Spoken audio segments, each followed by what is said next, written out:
오스템TV 시청자 여러분 안녕하세요. 반갑습니다. 저는 대한치과의사협회 법제이사이자 의료광고심의위원회 부위원장을 맡고 있는 스마트치과 원장 박찬경입니다.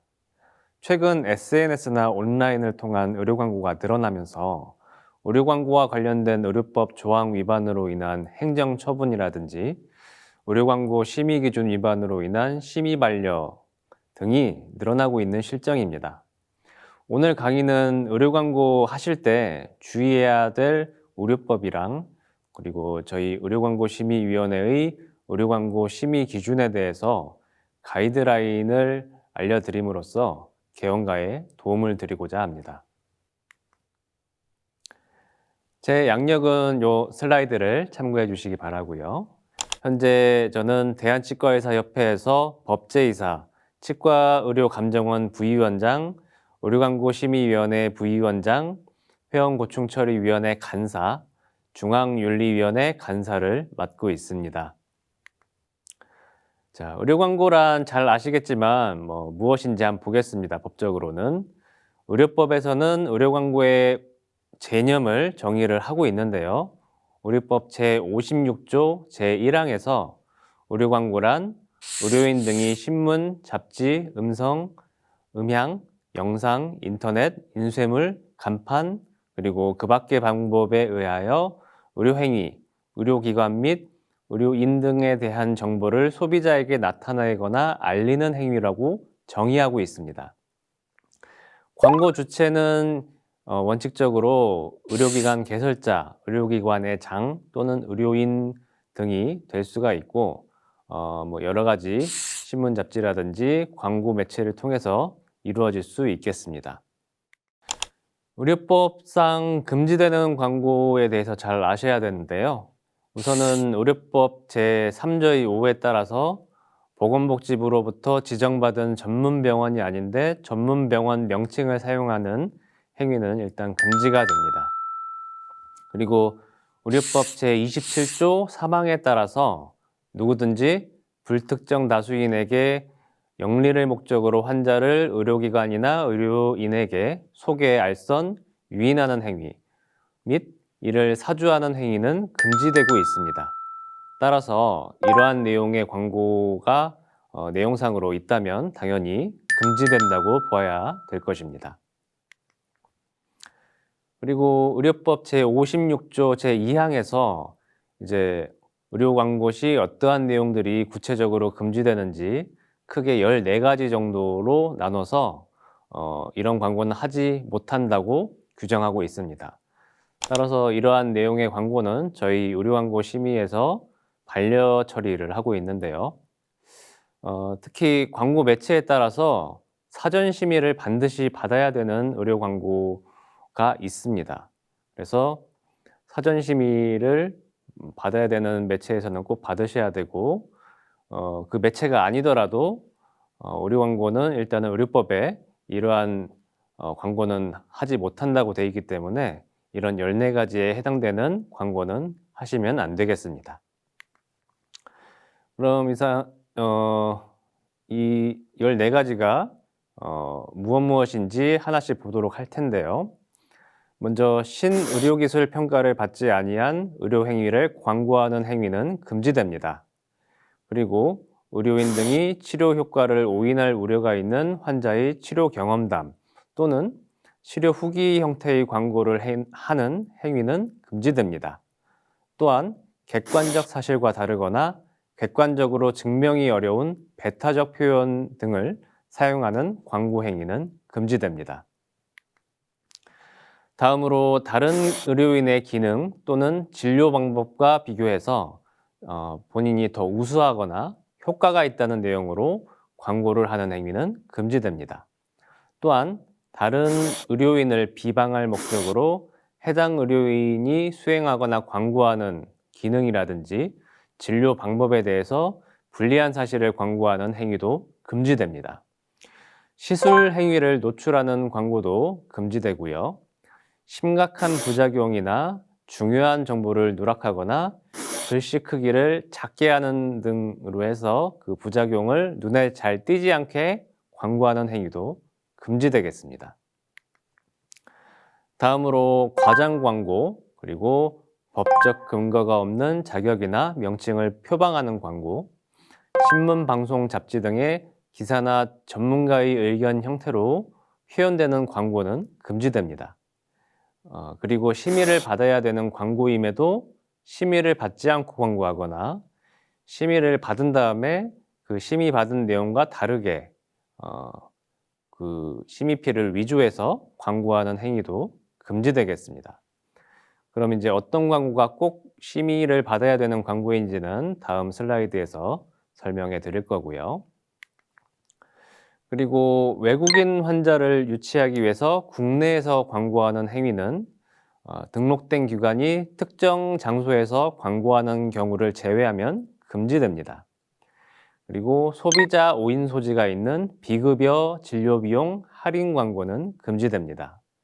또한 각종 상장, 감사장 등을 이용해서 광고하는 행위는 의료기관 평가 인증원 인증이나 공공기관 인증 법령에 따른 인증 같은 것들을 제외하면 금지가 되겠습니다. 그럼 인터넷이나 SNS에 광고하실 때 의료 광고 심의 대상이 되는 광고는 어떤 광고인지 보겠습니다. 의료법 제57조에서 사전 심의를 반드시 받아야 되는 광고를 정하고 있는데요. 신문, 인터넷 신문, 전기 간행물, 현수막, 벽보, 전단 및 교통시설, 교통수단에 표시되는 광고, 전광판 광고, 그리고 그 외에 대통령령으로 정하는 인터넷 매체 광고는 사전 심의를 받아야 됩니다. 그 대통령령에 의해서 심의 대상이 되는 매체가 무엇인가 하면은 전년도 말 기준 직전 3개월간 일일 평균 이용자 수가 10만 명 이상인 사회관계망 서비스를 제공하는 광고 매체가 해당이 되겠습니다. 그러니까 하루에 10만 명 이상이 방문하는 그 매체에다가 광고를 하실 때는 사전 심의를 꼭 받으셔야 되겠습니다. 그래서 이 부분이 조금 애매모호하기 때문에 2024년 11월 달에 보건복지부에서 유권 해석을 또 추가적으로 내렸는데요. 평균 이용자 수가 10만 명 이상인 매체를 통해서 광고를 하는 경우라면 예를 들어서 네이버 메인 화면, 네이버는 이제 10만 명 이상 매체인데요. 그 메인 화면에 이제 배너 광고를 하는 경우는 당연히 사전 심의를 받아야 되지만 그 네이버 내부에 이제 개별 계정으로 된 블로그에 광고를 하는 경우라도 그 개별 계정 블로그에 하루에 10만 명이 방문을 하지 않더라도 그 네이버 블로그 자체가 네이버 매체에 들어가 있기 때문에 개별 계정 이용자 수와 관계없이 사전 심의를 받아야 하고 또 블로그나 인스타그램을 의료기관의 홈페이지로 사용한다고 해도 동일한 기준이 적용된다고 하였습니다. 다시 말씀드리자면 인스타그램 같은 매체는 일일 평균 이용자 수가 10만 명 이상이기 때문에 방문자 수가 그보다 적은 개별 계정, 본인 계정이나 치과용 계정을 만들어서 그 계정에다가 광고물을 올리더라도 그 광고물은 심의 대상에 해당된다는 유권 해석이 되겠습니다. 그리고 블로그 등은 의료 광고가 이루어지는 매체에 불과하고 의료와 무관한 게시물도 존재할 수 있기 때문에 해당 매체에 게재된 개별 게시물별로 예를 들어서 광고성 게시물도 있고 정보성 게시물이 있다고 한다면 그 정보성 게시물은 제외하고 그 광고성 게시물은 그 게시물별로 건건히 심의를 받아야 된다는 보건복지부 유권 해석이 또 있었습니다. 그래서 이러한 기준에 의하면 의학정보 게시글 그냥 환자들에게 어떤 의학적인 정보를 널리 알리는 그런 게시물은 의료 광고가 아니기 때문에 사전 심의 대상은 아닙니다. 다만 판단 기준이 모호하기 때문에 분쟁 소지가 없으시려면 앞서 말씀드렸던 의료법을 준수해서 게시글을 작성하셔야 되겠고요. 일단 보건복지부 유권에서 상으로는 일반적인 의학 정보나 의료기관 또는 의료인의 단순 근황 같은 것만 정보 제공의 목적으로 게시하는 경우에는 의료 광고에 해당되지 않지만 정보 게시글인지 광고인지는 여러 가지 요소를 종합적으로 고려해서 어쨌든 그 개별 게시물별로 케이스 바이 케이스로 판단되어야 된다는 입장입니다. 심의를 받지 않아도 되는 광고도 있습니다. 어, 이런 의료기관의 명칭 소재지라든지 진료 과목, 개설 연도, 의료인의 성명 이런 어떤 평가가 필요 없는 객관적인 사실만으로 이루어진 광고는 사전 심의가 면제되도록 의료법에서 정하고 있습니다. 의료광고법 위반 시 벌칙입니다. 불법 환자 소개 알선 유인의 경우 3년 이하의 징역이나 3천만 원 이하의 벌금, 그리고 자격정지 2개월 행정처분이 나올 수 있습니다. 그리고 의료법 제56조 위반 행위는 최대 1년 이하의 징역 또는 1천만 원 이하의 벌금, 그리고 업무정지가 1개월에서 2개월 정도 처분 기준에 해당이 되겠습니다. 형사처벌과 행정처분은 별개로 나오게 되고요. 형사처벌을 받은 경우에는 대부분 행정처분이 병과된다는 사실을 명심해야 되겠습니다. 그래서 예를 들어서 벌금형, 의료광고법 위반으로 벌금형을 받으셨을 때 업무정지 같은 행정처분이 별개로 나올 수 있다는 사실을 명심하셔야 되겠습니다. 그러면 이제부터 취업의 의료광고 심의 기준에 대해서 설명드리겠습니다. 의료법 제57조에 의해서 의협, 취업, 한의협에 각각 설치된 자율심의 기구인 의료광고심의위원회가 설치가 되어 있는데요. 거기서 심의를 하고 있습니다. 그리고 저희 의료광고심의위원회에서 자율심의 과정에서 활용되는 사전심의 기준은 앞서 말씀드린 의료보험령에서 규율하는 의료광고 규제 유형보다 더 엄격할 수 있음을 유의하셔야 되겠습니다. 대한치과의사협회 의료광고심의위원회는 제가 부위원장을 맡아서 한 달에 2번씩 전문 심의를 진행을 하고 있고요.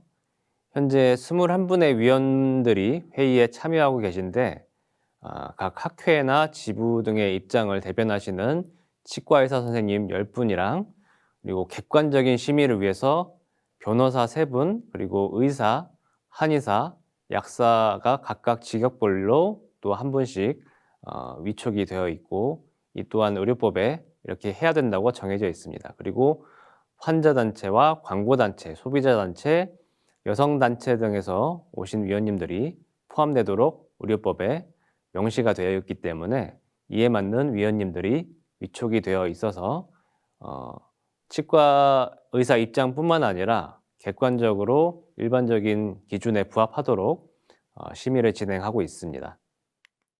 먼저 의료광고의 주체에 대한 심의 기준입니다.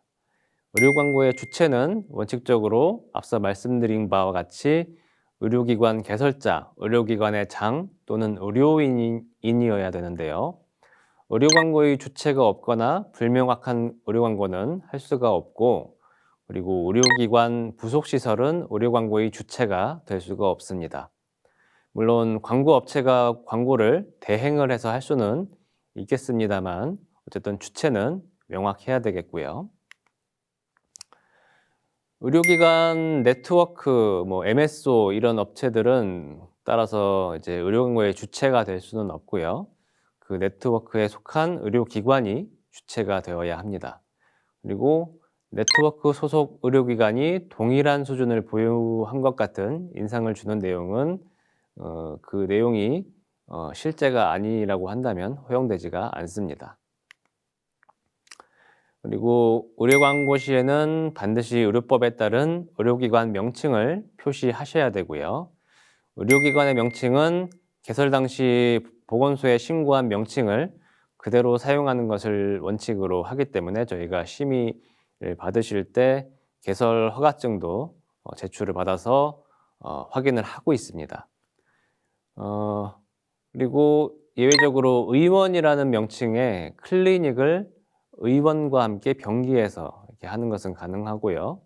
단 이제 센터라는 단어는 종합병원급에서만 사용할 수 있습니다.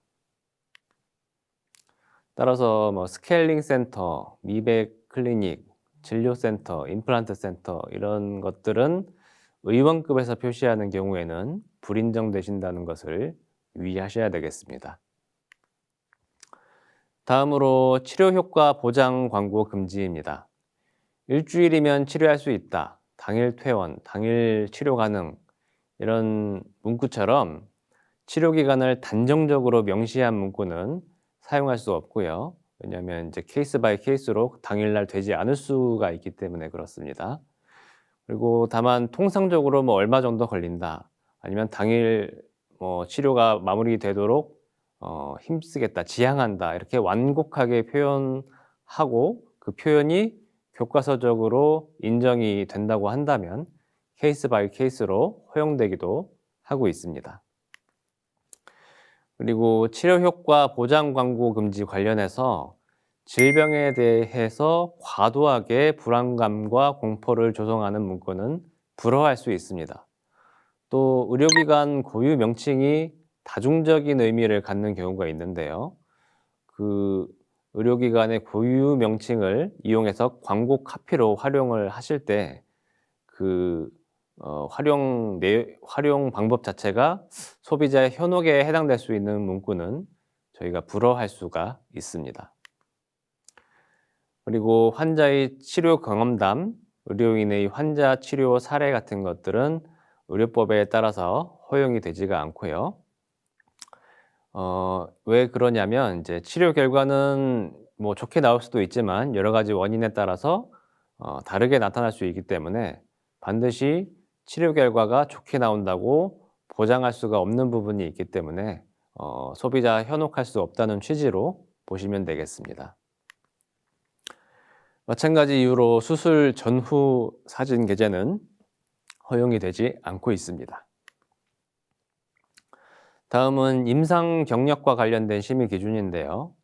6개월 이하의 임상 경력과 어떤 학회의 임의적인 직함, 그리고 의료와 무관한 경력 같은 것들은 기재를 허용하지 않고 있습니다. 국제학회에 관련된 경력 등을 게재를 하시고 싶으실 때는 국내 공인된 학회나 아니면 결연 관계가 있는 학회만 인정을 하고 있고요. 논문의 경우에는 공인학회나 SCI급 논문만 그 논문을 게재하신 게 사실관계가 확인되는 경우에 한해서 연도나 학회명 그리고 논문 제목, 저자 정도 표기를 허용을 하고 있습니다. 다음은 거짓 과장하는 내용 금지 관련 심의 기준입니다. 공인되지 않은 치료법이나 시술명, 처방명 같은 것들은 모두 허용이 되지가 않고요. 그리고 통상적인 의학 용어가 아닌 해당 의료기관이 뭐 독자적으로 만든 의학 용어라든지 신조어라든지 이런 술기나 시술명을 표시할 수는 없도록 하고 있습니다. 다음은 비교 비방 광고 금지 관련 심의 기준입니다. 의료 직약 간의 비교 광고는 원칙적으로 금지를 하고 있고요. 또한 특정 직역의 시술 방법 등의 부작용을 부각시키면서 자신의 직역의 시술 방법 등을 더 우월하다고 표현하는 것은 저희가 허용하지 않고 있습니다. 예를 들어서 한의원에서는 뭐 받으시면 여러 가지 안 좋지만 치과에 와서 받으시면 부작용이 없고 더 잘 된다 뭐 이런 식의 광고는 저희가 허용하지 않고 있습니다. 그리고 의료기관 간 비급여 진료 비용을 비교해서 적시하실 수가 없고요.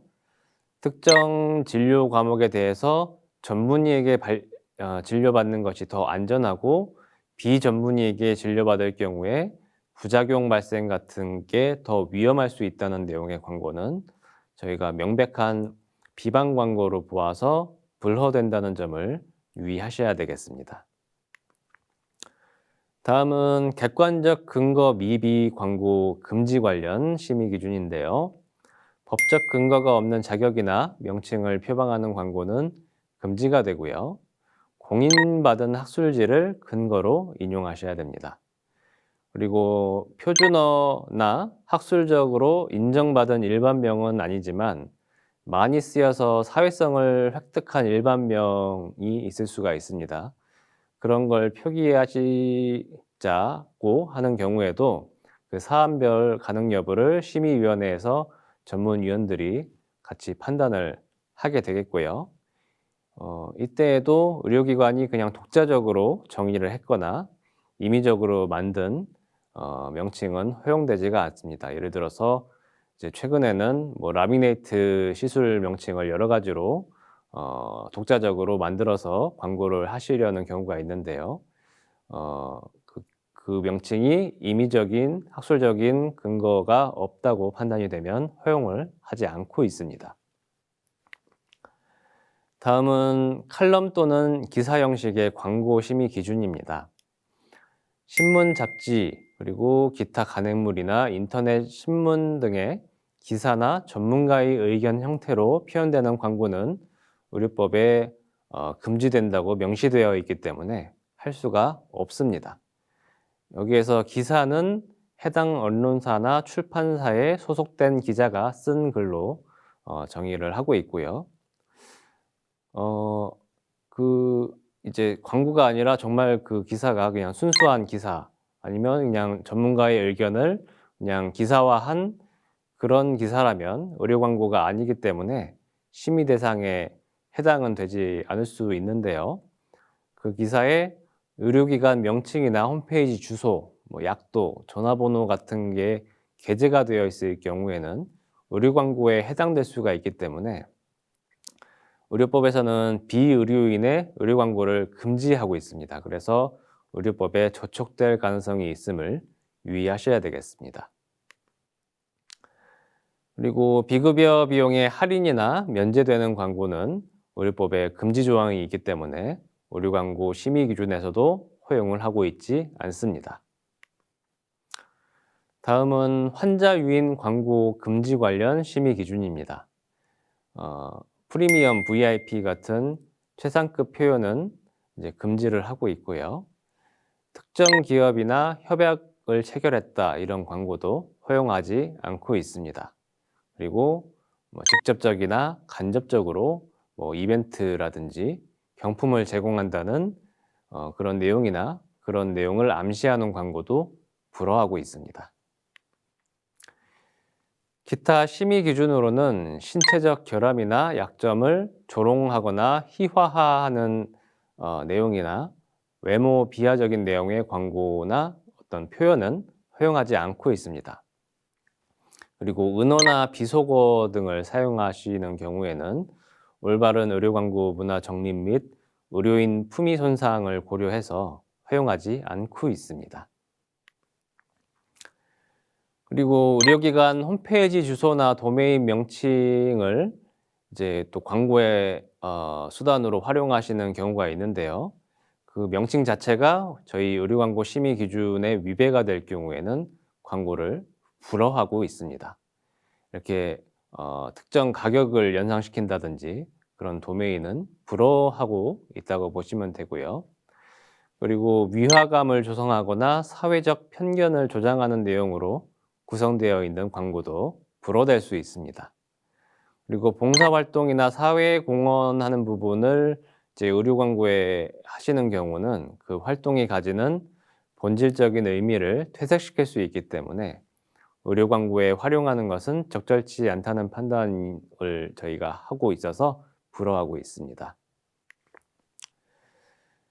이렇게 취업에서는 의료 광고 사전 심의뿐만 아니라 의료법 위반 치과 신고센터를 통해서 또 불법 의료 광고에 대해서 강하게 대응하고 있는데요.